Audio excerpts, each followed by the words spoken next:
Assalamualaikum warahmatullahi wabarakatuh. Alhamdulillah. Alhamdulillahilladzi arsala rasulahu bil huda wa dinil haqq liyudhhirahu ala dini kullih wa kafa billahi syahidah.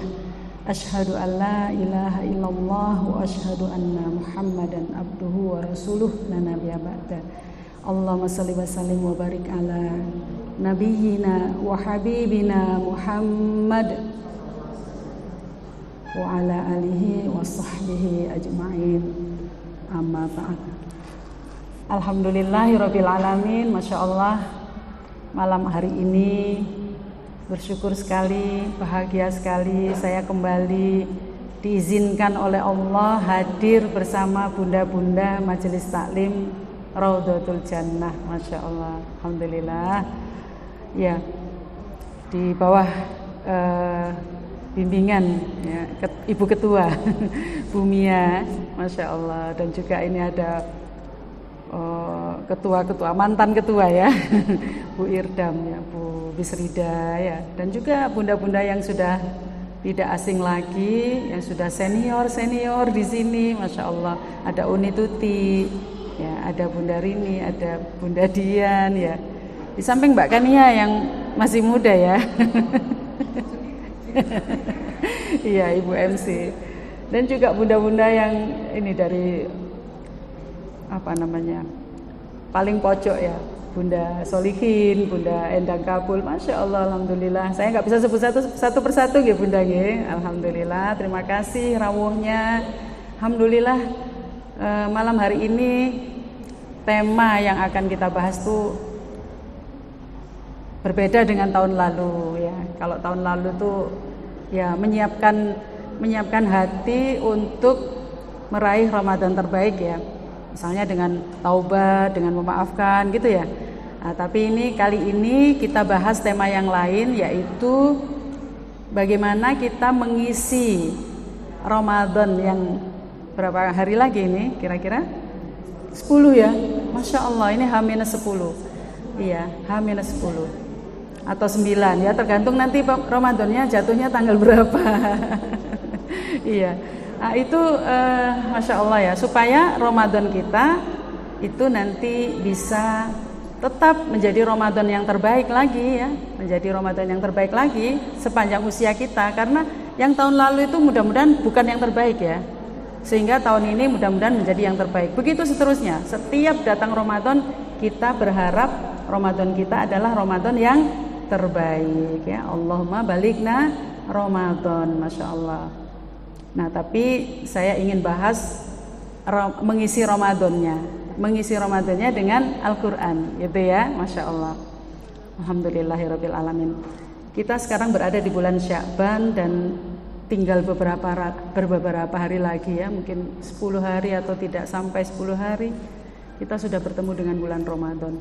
Dan bulan Rajab itu adalah kalau menurut Rasulullah itu adalah bulan menanam. Bulan Sya'ban itu bulan menyiram. Bulan Ramadan adalah bulan memanen. Jadi sekarang ini meskipun kita berada di bulan Sya'ban, hawa-hawanya udah terasa ya. Mendekati Ramadan tuh rasanya sudah terasa ya Bunda ya. Kayaknya bunda-bunda udah menyiapkan segala sesuatunya untuk bulan Ramadan kita menjadi bulan yang terbaik sepanjang usia kita. Amin. Alhamdulillah ya. Nah, bunda-bunda, mengapa sih kita perlu menyalakan cahaya hati dengan Al-Quran di bulan Ramadan? Ini pertanyaannya sekarang. Mengapa perlu menyalakan cahaya hati? Emang hati kita ini apa ya? Redup apa gimana ya? Iya, hati kita ini perlu dinyalakan lagi ya kayaknya. Soalnya biasanya ya ini termasuk yang berbicara di sini ya. Disclaimer dulu bahwa yang berbicara di sini bukan berarti yang sudah Masya Allah sudah baik sekali, akrab sekali dengan Al-Quran, enggak ya. Kita sama-sama berjuang ya Bunda ya. Jadi biasanya pada saat Ramadan itu kita luar biasa ya, interaksi kita dengan Al-Quran tuh luar biasa. Tapi begitu Syawal ya beda cerita. Apalagi ada mudik ya, ada halal bihalal ya kan. Ya enggak sih? Tahu-tahu Al-Quran itu kok ada di pojokan lemari ya. Terus jarang kita sentuh lagi gitu ya. Na'udzubillah min dzalik. Mudah-mudahan kita tidak termasuk yang seperti itu ya. Nah, tapi memang ada alasan kenapa kita di bulan Ramadan itu perlu lebih dekat lagi dengan Al-Quran, lebih akrab lagi, lebih cinta lagi dengan Al-Quran. Yang pertama tentu saja karena Ramadan itu bulan spesial turunnya Al-Quran. Ya, kita sudah ketahui bersama bahwa Al-Quran itu diturunkan oleh Allah dalam dua tahap. Tahap pertama itu dari Lauhul Mahfuz ke langit dunia atau Baitul Izzah. Dan itu turunnya di bulan Ramadan di malam kemuliaan atau yang disebut dengan Lailatul Qadar. Ini kan disampaikan ya di ayat Al-Qadar itu ya. Gimana ayat Qadar? Al-Qadar. A'udzubillahi minasyaitonirrajim. Bismillahirrahmanirrahim. Inna anzalnahu fi lailatul qadar. Dan seterusnya ya. Nanti kalau kita bahas panjang waktunya. Oke, jadi sudah diinformasikan bahwa Al-Qur'an itu diturunkan oleh Allah di bulan Ramadan di malam kemuliaan. Nah, Allah itu maha kasih sayangnya sama kita luar biasa. Diberikan kepada kita siapa yang bertemu dengan Lailatul Qadar, maka amalannya semuanya itu bernilai lebih baik dari 1000 bulan. Masya Allah, 1000 bulan itu kalau dihitung 84 tahun lebih. Jadi kalau kita Ramadan ini dan Ramadan sebelumnya insya Allah ya, itu bertemu dengan Lailatul Qadar, maka ketika kita melakukan amalan ya, maka nilainya lebih baik dari 83 tahun lebih ya, lebih dari 83 tahun. Nah, itu umur kita jadinya panjang ya. Walaupun umur kita itu hanya berapa tahun, mungkin 50 tahun atau 60 tahun ya, 65 tahun, tapi dengan bonus Lailatul Qadar itu menjadi luar biasa. Nah, itu juga diturunkan Al-Quran ini diinformasikan oleh Allah di bulan Ramadan itu dengan ayat setelah ayat diwajibkannya berpuasa. Al-Baqarah ayat 185. Iya, 185. Kalau yang ayat diturunkannya diwajibkannya puasa di 183. Ya ayyuhalladzina amanu kutiba alaikumusiyam kama kutiba alal ladzina min qablikum la'allakum tattaqun. Ya, jadi targetnya kita berpuasa, diberi Allah latihan setiap tahun itu la'allakum tattaqun, supaya bertakwa. Nah, gitu ya. Tapi kemudian ayat di 185-nya Allah informasikan lagi syahrul ramadhan alladzi unzila fihil Qur'an hudal linnas wa bayyinat minal huda wal furqan. Masya Allah. Jadi Allah itu spesial sekali ya Ramadan ini. Allah informasikan bahwa Ramadan itu bulan diturunkannya Al-Quran. Masya Allah ya. Dan Al-Quran juga disebutkan fungsinya tadi, hudan sebagai petunjuk bagi manusia, wabayinat penerang, minal huda, wal furqan dan pembeda antara yang taat sama Allah dengan yang tidak taat. Itu dibedakan sama Allah. Nah, gitu nggih. Jadi luar biasa. Itu yang pertama. Jadi tahapan yang pertama dari apa tadi? Langit Lauhul Mahfuz ke langit dunia. Lalu tahapan yang kedua, Bunda, turunnya Al-Quran itu dari mana? Dari langit dunia, dari Baitul Maqmur ke hati Rasulullah. Dimasukkan ke hati Rasulullah. Oleh siapa, Bunda? Malaikat Jibril. Masya Allah. Malaikat Jibril ditugasi oleh Allah untuk menurunkan Al-Quran, memasukkan Al-Quran itu ke dalam hati Rasulullah. Dan itu terjadi berangsur-angsur selama 22 tahun lebih. 22 tahun lebih.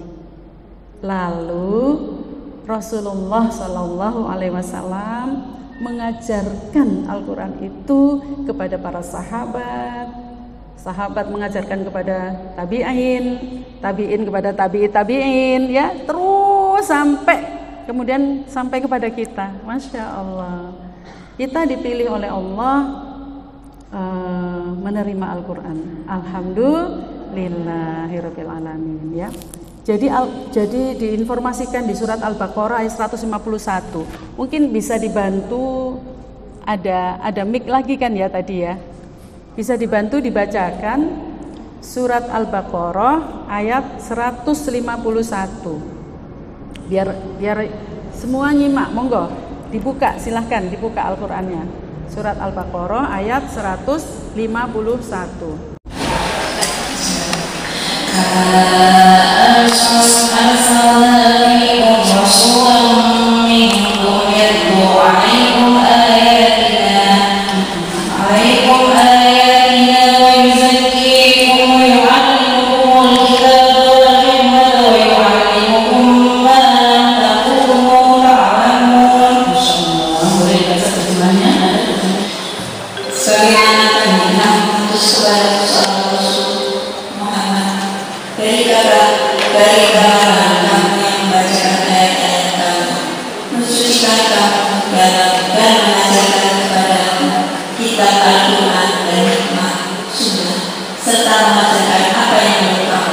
Masya Allah, ya. Jadi ya Allah, Allah itu menugaskan kepada Rasulullah, ya.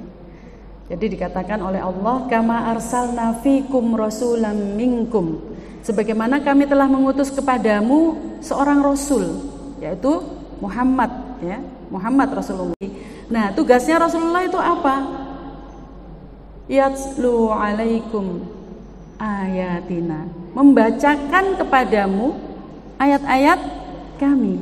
Jadi Rasulullah itu, Masya Allah, setelah menerima wahyu, ya, kemudian dibacakan kepada para sahabat, ya. Ini prosesnya itu luar biasa ya Bunda.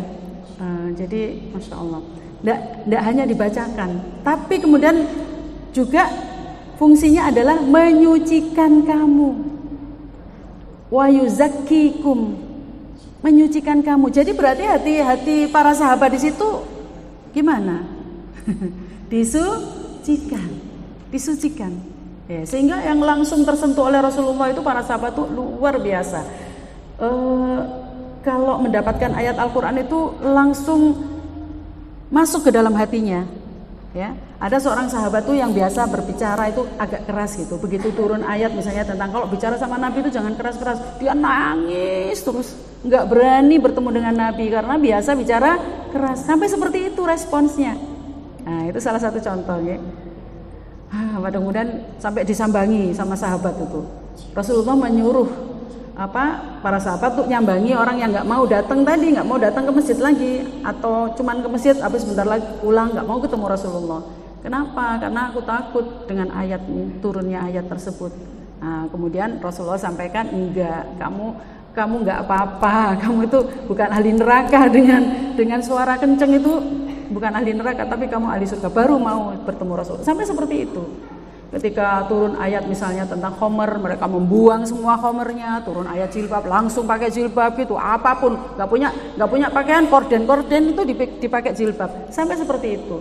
Nah, sekarang ayat Al-Quran itu sudah ada di kita 30 juz. Kalau dulu kan persatu ya, itu responsnya luar biasa. Sekarang 30 juz, kayak kewalahan ya kita ya. Masya Allah ya. Nah, jadi itu fungsinya Rasulullah ya. Wa yu'allimukumul kitaba wal hikmah, ya. Wa yu'allimukum ma lam takunu ta'lamun, ya. Mengajarkan kepada sahabat itu, para sahabat pada saat itu adalah kitab Al-Quran dan sunnah, ya, atau hikmah, dan mengajarkan apa-apa yang belum kamu ketahui. Jadi yang sebelumnya nggak diketahui oleh para sahabat itu diajarkan sama Rasulullah. Ini maksudnya sejarahnya Al-Quran itu sampai ke kita, Bunda. Ya. Nah, sekarang fungsinya Al-Quran itu apa? Banyak ayat-ayat Al-Quran yang mengatakan fungsi Al-Quran itu sebagai petunjuk. Misalnya di surat Al-Baqarah aja ya. Al-Baqarah ayat 2 itu kan Alif Lam Mim, dzalikal kitabu la raiba fi, hudal lil muttaqin. Itu di ayat itu aja sudah Allah sudah declare, sudah umumkan Al-Qur'an ini enggak ada keraguan di dalamnya. Kamu jangan sekali-sekali meragukan Al-Qur'an, kata Allah. La raiba fi, enggak ada keraguan di dalamnya. Hudal lil muttaqin, petunjuk bagi orang-orang yang bertakwa. Baru nanti muttaqinnya itu apa saja cirinya akan dijelaskan sama Allah di ayat-ayat berikutnya. Jadi sebagai hudan, juga sebagai mau'idhah, ya. Ada juga sebagai asyifa. Asyifa itu apa? Penyembuh. Al-Qur'an itu sebagai penyembuh, bukan obat. Beda ya penyembuh dengan obat. Apa bedanya? Asyifa sama obat. Obat itu apa? Bahasa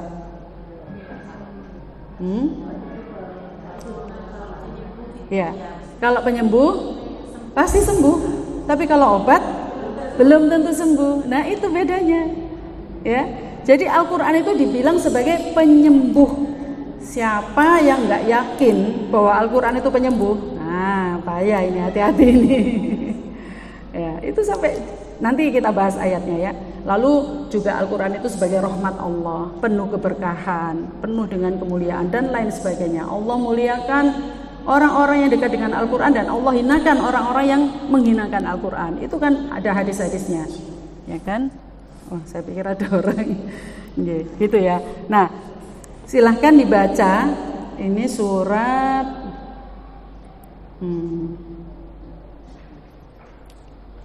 sebentar. Yunus ayat 57. Yunus 57 dan 58. Saya ini sebagai pengantar ya sebetulnya, enggak apa-apa. Yunus 57 58. Yunus itu surat 10. Insyaallah surat 10. Ya ayyuhan nas qad ja'akum maw'idhatun min rabbikum wa shifaa'un lima fis-sudur. Ya rabbikum wa shifaa'un lima fis-sudur wa rahmatun lil mu'minin. Qul bi fadlillahi wa bi rahmatihi fa bizalika falyafrahu huwa khairun mimma yajma'un.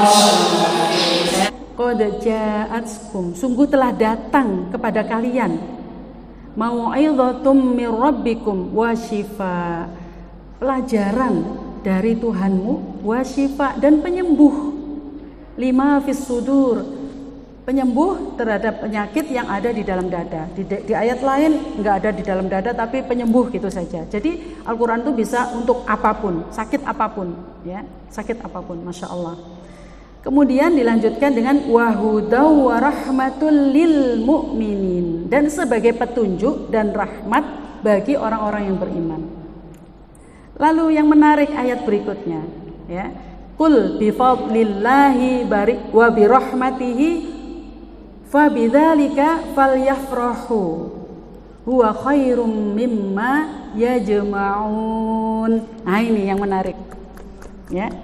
Katakanlah, dengan karunia Allah dan rahmatnya, hendaknya dengan itu mereka bergembira. Artinya apa? Artinya rahmat Allah itu tadi ya, Al-Quran tadi itu adalah karunia dan rahmat Allah bagi orang yang beriman. Dan dengan Al-Quran itu hendaklah kita bergembira ya.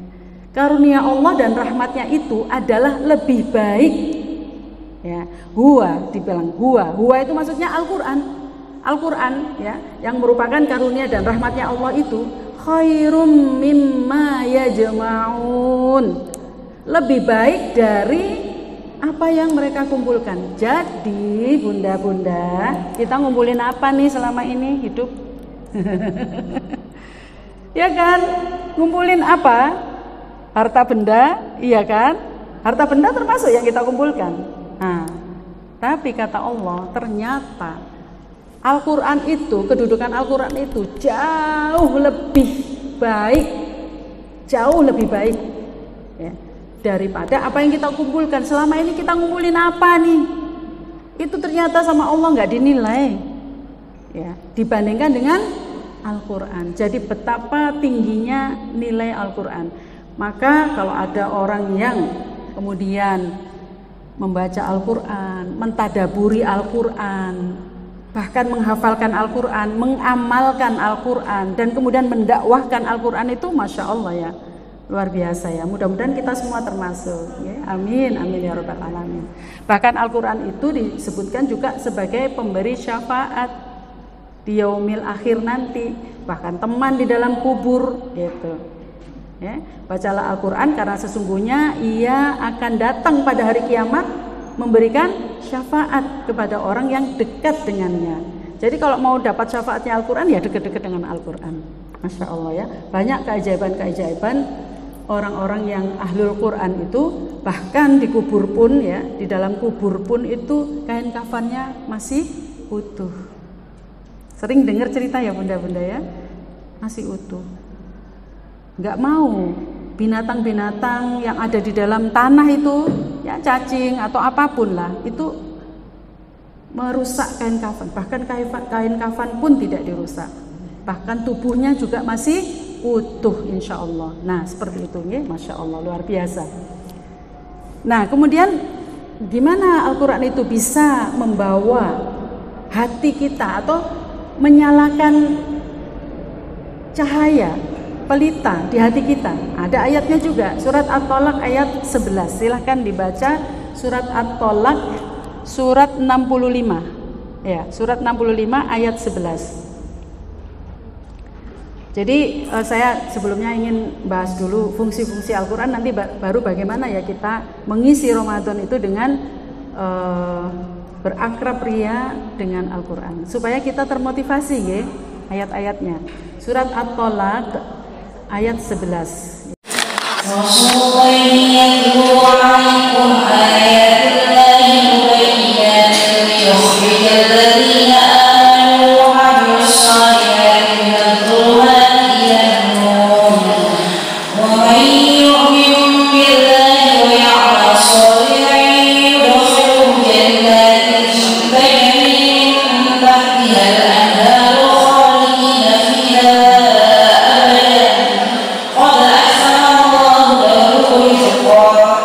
Masya Allah, alhamdulillah ya. Jadi Allah itu mengutus Rasulullah untuk membacakan ayat-ayat ya kepada kita, kepada para sahabat sampai ke kita gitu ya, yang menerangkan bermacam-macam hukum supaya Allah itu mengeluarkan orang-orang yang beriman. Mengeluarkan apa maksudnya? Ya, kepada orang yang beriman dan beramal soleh itu dari kegelapan kepada cahaya. Oke, bunda-bunda, bayangkan ya kalau misalnya rumah kita nggak ada lampunya, nggak ada PLN, nggak ada listriknya PLN-nya lagi padam.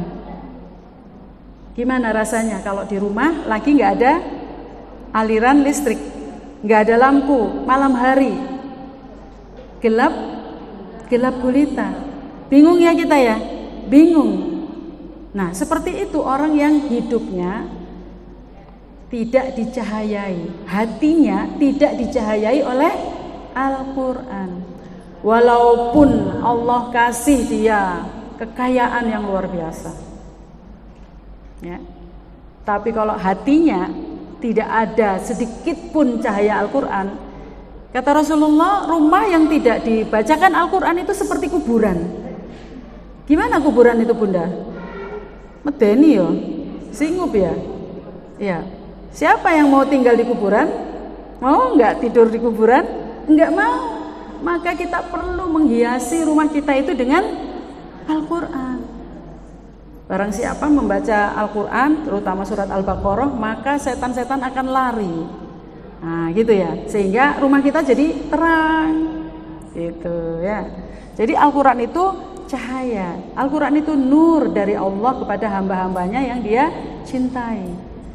Kalau bunda-bunda hatinya dicahayai oleh Al-Quran, apalagi di bulan Ramadan nanti ya, kita perbanyak berinteraksi dengan Al-Quran, kemudian sampai ketemu dengan Lailatul Qadar gitu ya, Masya Allah.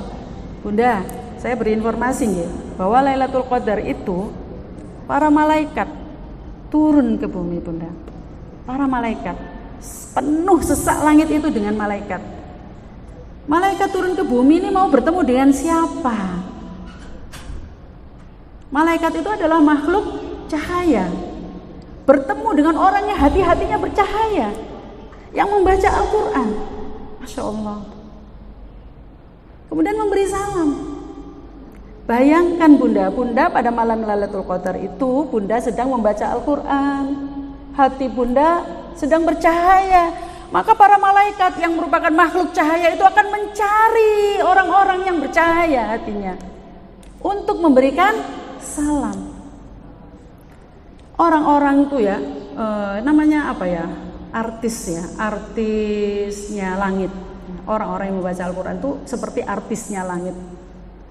Kalau kita biasa di Instagram apa selebgram gitulah ya misalnya gitu ya, apa namanya, influencer lah gitu ya, pokoknya orang topnya lah, banyak followernya. Itu bukan follower, bukan orang-orang yang suka apa selain Al-Quran, tapi adalah orang-orang yang suka membaca Al-Quran, mentadaburi Al-Quran. Itu influencernya itu adalah followernya itu adalah para malaikat. Dia influencer bagi para malaikat. Kan malaikat itu senang melihat orang-orang yang hatinya bercahaya. Beliau turun, para malaikat itu turun memenuhi langit dunia ini untuk memberi salam kepada orang. Bayangkan bunda, termasuk orang yang diberi salam oleh para malaikat. Masya Allah ya. Jadi ini saya ingin menyemangati seperti itu. Jadi Masya Allah, para malaikat itu memang akan mengatur segala urusan ya, tapi termasuk juga memberi salam kepada orang-orang yang ini balaku ini gitu. Besti, betul, bestiku ini gitu. Pingin jadi bestinya malaikat bunda? Pingin ya? Pingin jadi bestinya malaikat? Iyalah. Maka kita, dan itu rizki nggak bisa tiba-tiba ya. Kayaknya perlu dilatih ya. Perlu dilatih dari sekarang gitu, berakrab-akrab dengan Al-Quran. Al-Qurannya nggak cuma dibaca misalnya cuma malam Jumat gitu ya, atau cuma hari Jumat, surat Kahfi, tapi setiap hari gitu. Karena apa? Karena Al-Quran itu hudan, petunjuk. Nah, bagaimana kita dapat petunjuk? Bagaimana caranya kita dapat petunjuk Al-Quran ini? Bagaimana caranya? Apakah cukup dengan membaca tilawah? Enggak. Kita perlu mentadaburi, ya. Jadi kita perlu mentadaburi. Ya, membaca apakah salah? Enggak. Membaca itu bagus bunda, apalagi bunda memperbaiki bacaan dengan tahsin ya istilahnya. Tahsin itu memperbaiki bacaan dengan tajwid yang benar, dengan makhrajul huruf yang benar gitu. Itu bagus banget. Itu menurut penelitian orang-orang yang membaca Al-Quran ya, dengan tajwid, cara membaca yang benar dan makhrajul huruf yang benar, sifatul hurufnya benar, itu ternyata berpengaruh kepada jiwanya. Itu ada penelitiannya bunda. Iya. Sedangkan yang tidak membaca dengan benar tidak terlalu ngefek Al-Quran itu kepada jiwanya. Sampai seperti itu. Bahkan makhrajul huruf pun itu ada hikmahnya. Ada hikmahnya, ada manfaatnya ternyata. Itu Masya Allah ya, itu hasil penelitian bunda. Nah jadi Al-Quran itu ya dibaca itu alhamdulillah bagus. Bunda-bunda mendapat rahmat dari Allah. Mendapat apa? Rahmat. Mendapat pahala. Tapi belum mendapat apa? Hudan, belum mendapat petunjuk. Sedangkan hidup ini perlu petunjuk. Bunda kalau pergi misalnya, sekarang kita pakai Google Map, ya kan? Pakai Google Map. Kalau kita nggak pernah pergi ke suatu tempat, kemudian kita pakai Google Map, kita percaya sama Google Map ini. Ya, tapi jangan keliru ya. Jangan keliru ya. Kadang itu Google Map-nya itu untuk sepeda motor misalnya gitu. Naik mobil tapi pencetnya sepeda motor ya. Nanti jembatan kecil nggak bisa dilewati. Ketemu jembatan kecil yang nggak bisa dilewati mobil ya. Harus dipencet ya mobil gitu. Kalau naik mobil ya naik mobil, naik sepeda motor, jalan kaki. Karena ada pilihan ya kan. Nah gitu ya. Oke, Google Map itu akan memberikan cara yang tercepat Dia tahu di mana macet, di mana nggak macet, dia tahu. Ya, dia akan memberi saran. Nah, seperti itu kita. Al-Quran itu menjadi kompas hidup kita. Mau mengarah kemana hidup kita ini? Mau mengarah kemana? Mau kita bawa kemana hidup kita ini? Nah, itu mencari petunjuknya dari Al-Quran. Setiap kita ada musibah, ada masalah, ada apa. Kalau kita kembali kepada Al-Quran tuh enak Bunda. Oh, Allah itu memberi petunjuk. Oh, begini. Misalnya orang yang nggak pernah belajar Al-Quran tentang warisan misalnya, tukaran ya kan? Aslinya yo lanang ambek wedok yo kudune padha gitu ya. Padahal sudah ada aturannya. Di dalam Al-Quran itu sudah ada aturannya. Oh, laki-laki itu 2 kali lipatnya dari perempuan. Kenapa? Karena laki-laki itu kalau dia punya harta itu bukan untuk dirinya sendiri, juga untuk istrinya, juga untuk anaknya. Sedangkan perempuan kalau dia punya harta itu untuk dirinya sendiri, nggak harus kasih ke suami, nggak harus kasih ke anak. Adalah aslinya perempuan lebih enak loh ya. Satu baik. Nah itu contoh ya. Itu bisa kacau balau kalau kita nggak belajar tentang hukum waris di dalam Al-Quran misalnya gitu. Dan lain-lain sebagainya ya. Misalnya wala taqrabuz zina, jangan kamu dekati zina. Kenapa ya? Mendekat saja itu sudah tidak boleh. Karena berzina yang besar itu tidak langsung tiba-tiba zina yang besar. Dimulainya dari yang kecil-kecil. Nah, gitu.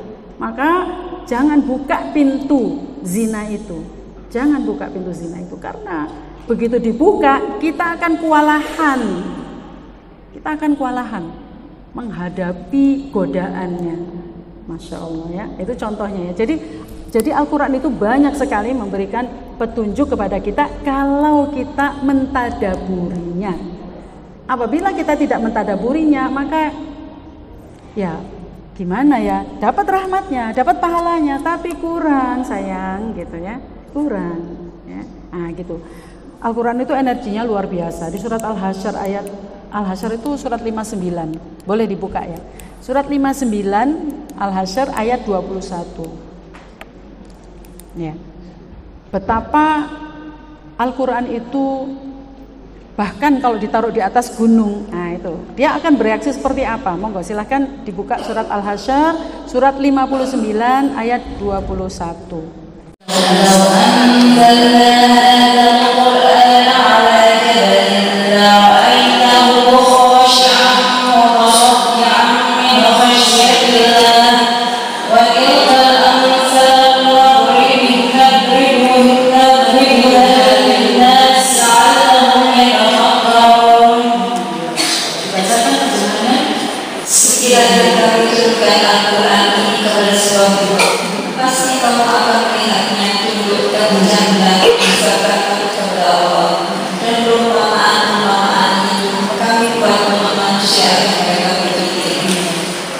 Allah perumpamakan ya.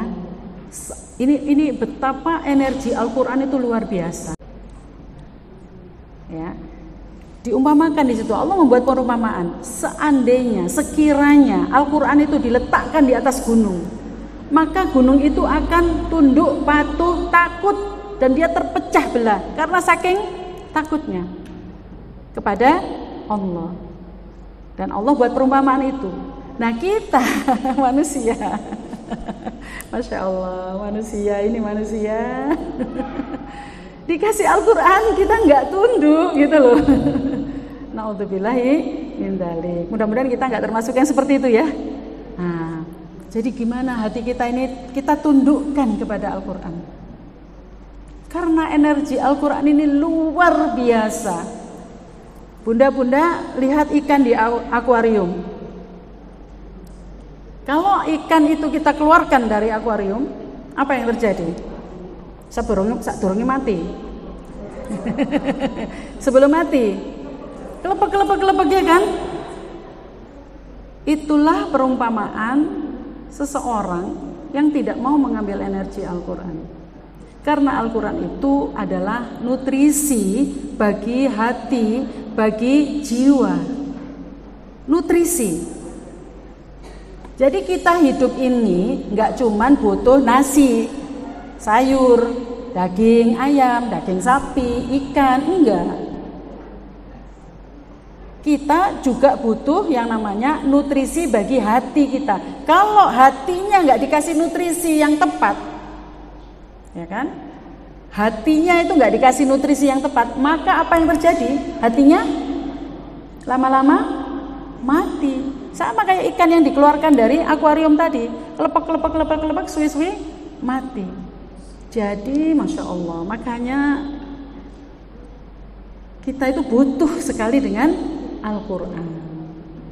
Nah, walaupun di bulan Ramadan ini yang kurang sebentar lagi ini, ya, ini kita mengisi dengan Al-Quran terus ya, tapi nggak cukup dengan di bulan Ramadan saja. Gitu. Sebetulnya kita juga perlu terus bersama dengan Al-Quran. Walaupun ini kajian kita ini malam ini kan bahas tentang Al-Quran di bulan Ramadan nih ya, maksud saya gitu loh.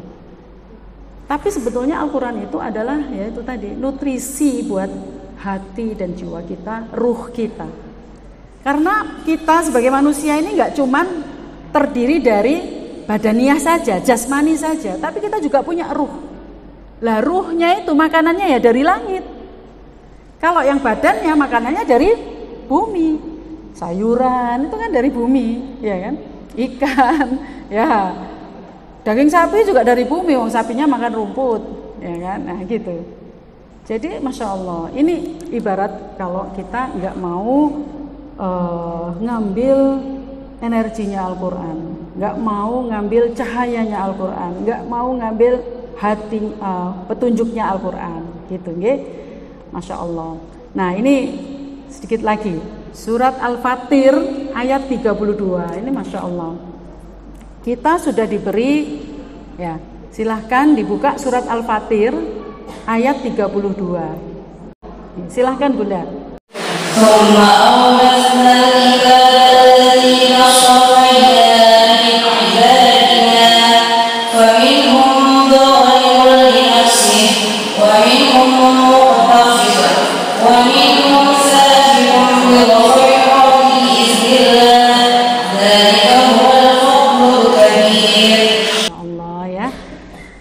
Tsumma awrathnal kitab, ya. Kemudian kitab Al-Quran itu kami wariskan. Jadi Al-Quran itu diwariskan kepada siapa? Ya, kepada hamba-hamba yang Allah pilih. Kita termasuk yang dipilih bukan Bunda? Kita termasuk yang dipilih Allah untuk diwarisi Al-Quran? Insya Allah ya. Iya, karena kita umat Rasulullah. Kita termasuk yang dipilih oleh Allah. Bagaimana kita bisa bersyukur ya? Alhamdulillah ya Allah, hamba Engkau pilih ya Allah. Termasuk yang muslim, termasuk yang diwarisi Al-Quran. Tapi ayat berikutnya ini yang penting ya. Maka di antara mereka itu ada orang yang menzalimi dirinya sendiri. Di antara yang diwarisi Al-Quran tadi ada yang menzalimi dirinya sendiri. Jadi udah dapat Al-Quran berarti tidak menggunakan Al-Quran sesuai fungsinya. Itu berarti mendolimi dirinya sendiri. Kemudian ada juga yang pertengahan. Yang pertengahan itu yang gimana? Yo kadang api kadang enggak. Itu ya. Wajar lah ya semua manusia kayak gitu ya. Nah, tapi ada pula mereka di antara mereka yang lebih dahulu berbuat kebaikan dengan izin Allah ya. Disebutkan wa minhum sabiqum bil khairat biidznillah ya, dengan izin Allah. Mereka itu sabiqum bil khairat. Mereka lebih dulu berbuat kebaikan. Nah, seperti bunda-bunda ini Masya Allah. Mudah-mudahan termasuk yang ketiga ya Bunda ya. Nah, gitu ya. Nanti ditingkatkan lagi. Mudah-mudahan termasuk yang ketiga, sabiqum bil khairat. Bunda-bunda ini hujan-hujan tetap datang. Mungkin di antara bunda-bunda yang lain ada yang nggak datang karena hujan. Nah, bunda-bunda mengambil keputusan, aku harus datang. Udah daftar pertama, yang kedua ya memang niatnya majelis taklim itu kan thalabul ilmi ya. Masya Allah, thalabul ilmi itu kalau ada terjadi sesuatu di jalan jenengan ke sini, Masya Allah, syahid insya Allah. Seperti itu. dalam rangka thalabul ilmi. Nah, ini termasuk sabiqum bil khairat ya. Orang yang lebih dulu berbuat kebaikan. Apalagi nanti kalau Bunda juga mengajarkan kepada misalnya anak-anaknya, keponakannya gitu. Apa yang sudah didapat pelajarannya ini dibagikan, di-sharingkan ya. Nah, seperti itu. Yang demikian itulah kata Allah karunia yang besar ya. Dzalika wal fadlul kabir. Ini adalah karunia yang besar. Nah, jadi zalim pada diri sendiri termasuk pertengahan ya, atau yang ketiga lebih dulu berbuat kebaikan. Bunda-bunda termasuk yang mana?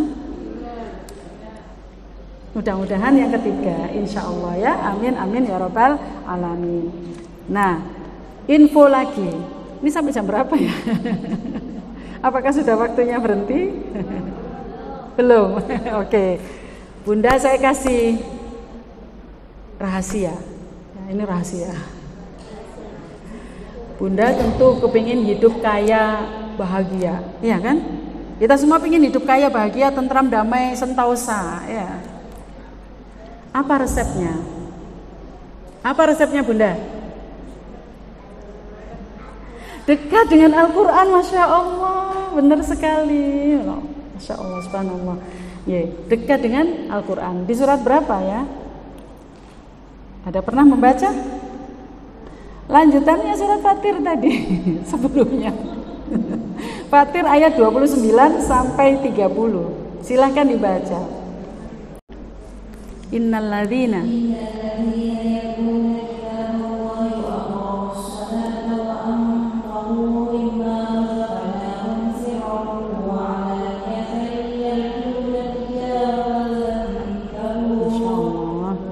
lanjut.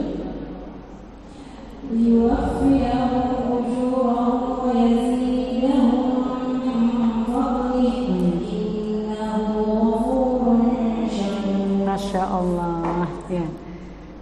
Saya terjemahkan ya, saya baca terjemahannya ya. Sesungguhnya orang-orang yang selalu membaca kitab Allah. Nah itu rahasia pertama. Rahasia pertama, pingin hidup kaya, bahagia, tenang, tentram, damai, apa? Selalu membaca kitab Allah, selalu membaca Al-Quran. Gak cuman musim-musiman Ramadan tok. Ya. Habis Ramadan juga tetap baca. Ya. Selalu membaca kitab Allah. Yang kedua apa? Mendirikan sholat.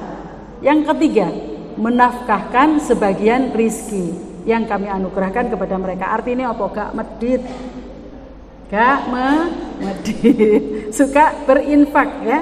Jadi selalu membaca kitab Allah, mendirikan sholat, menafkahkan ya rizkinya dengan diam-diam ataupun terang-terangan. Mereka itu orang yang mengharapkan perniagaan yang tidak akan pernah merugi ya. Lantabur, gak ada merugi ya. Lalu disebutkan Allah agar Allah menyempurnakan kepada mereka. Jadi kehidupan kita itu disempurnakan oleh Allah ya. Disempurnakan pahalanya, lalu ditambahkan kepada mereka karunia-Nya. Jadi Allah bagi karunia-Nya itu kepada tadi itu. Masya Allah. Masya Allah ya. Sungguh Allah itu maha pengampun dan maha mensyukuri. Allah itu maha mensyukuri. Jadi kalau kita tuh berbuat baik, Allah itu maha bersyukur.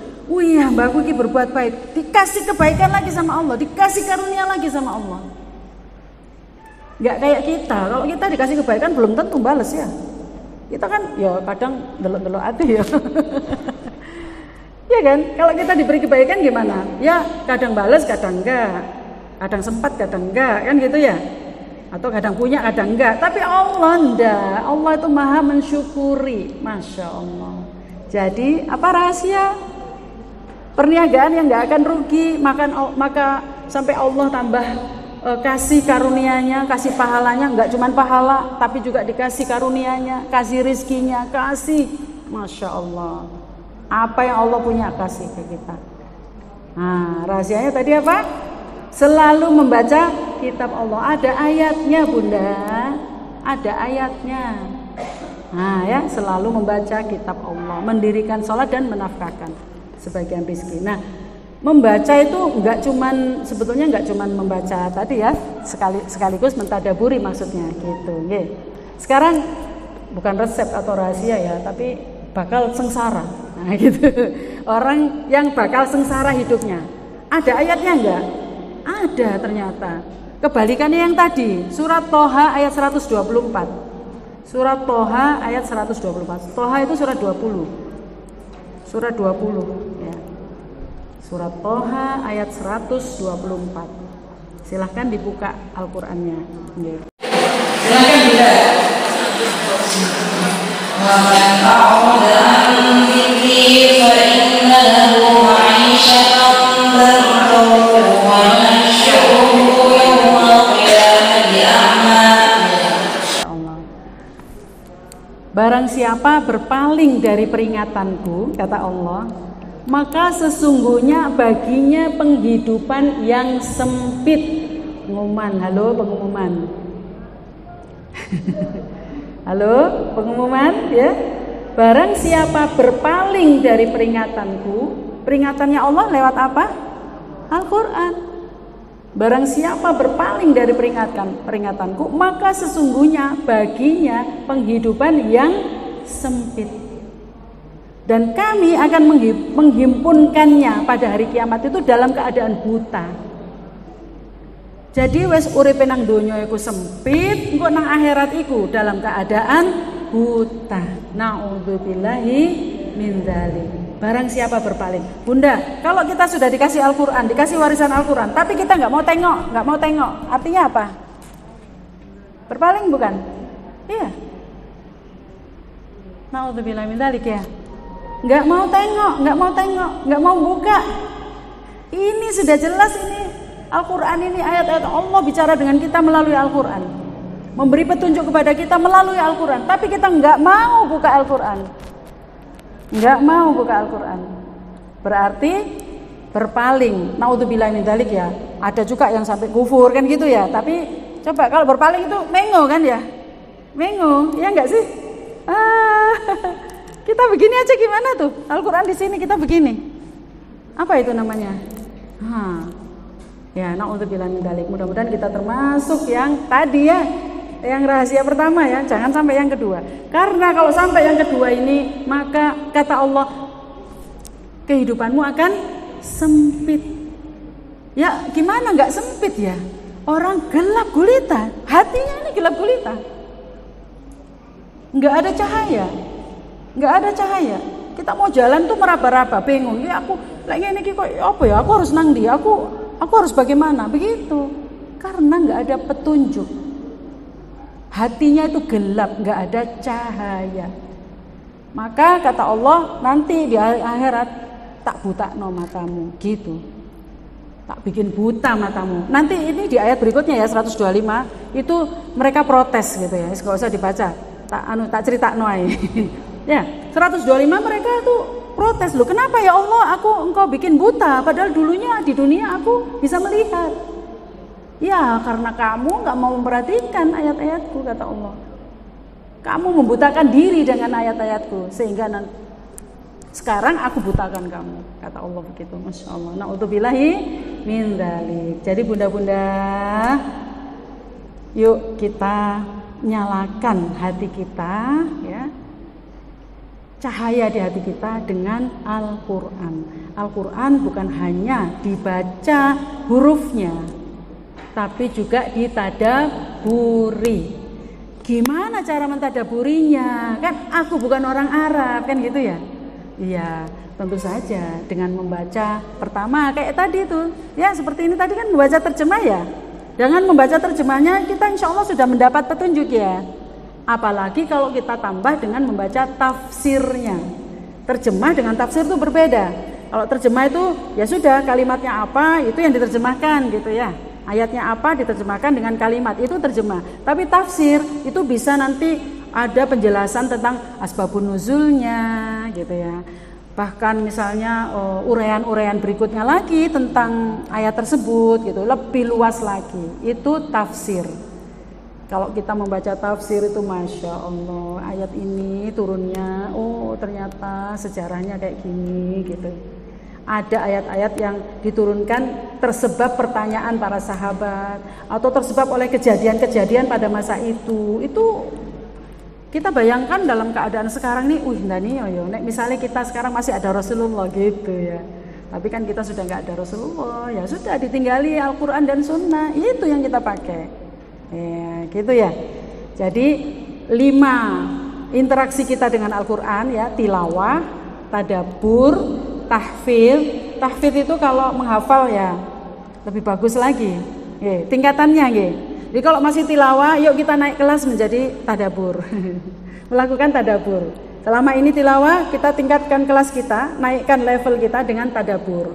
Lebih dinaikkan lagi dengan tahfidz. Misalnya di dalam bulan Ramadan nanti aku targetkan misalnya hafal setengah dari 30 juz 30 misalnya gitu.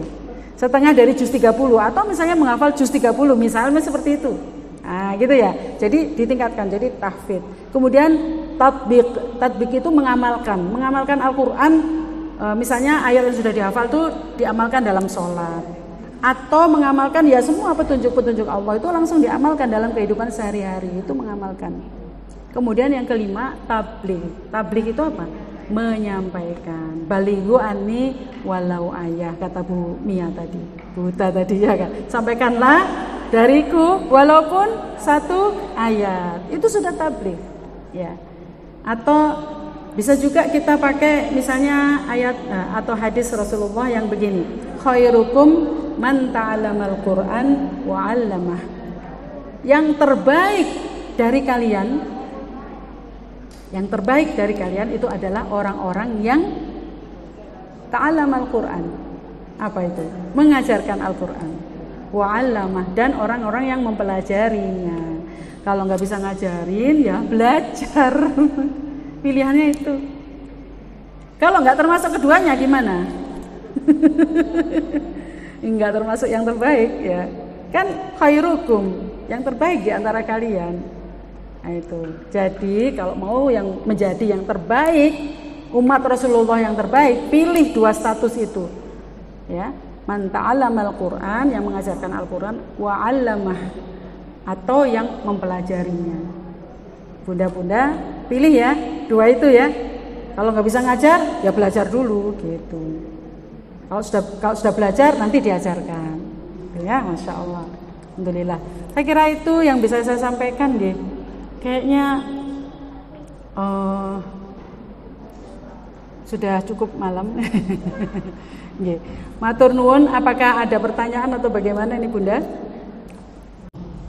Baik bunda-bunda, alhamdulillahirabbil alamin, Masya Allah, terima kasih sudah menyimak gitu ya. Saya juga belajar dari bunda-bunda semuanya.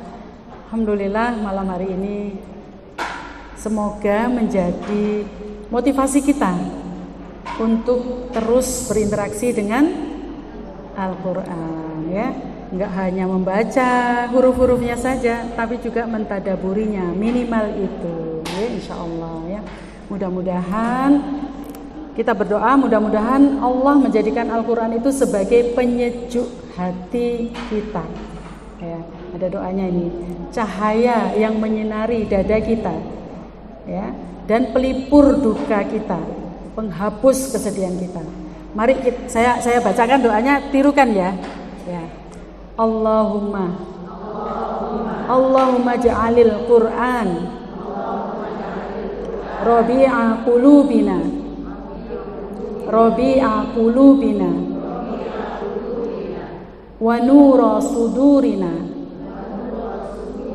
wa jala'a ahzanina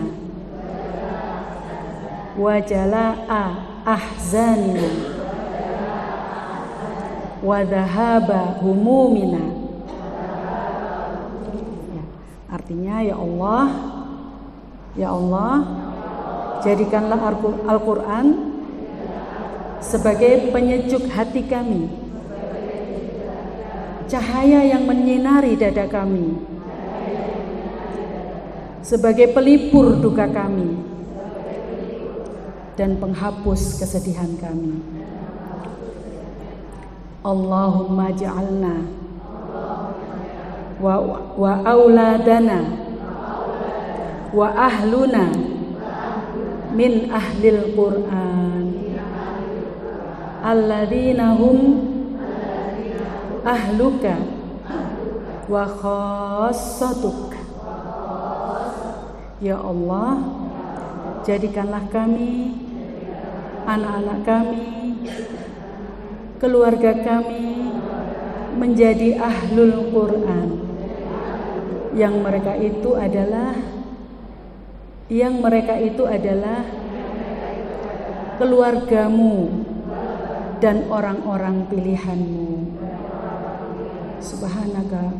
Subhana rabbika rabbil izzati amma yasifun, wassalamun alal mursalin, walhamdulillahi rabbil alamin.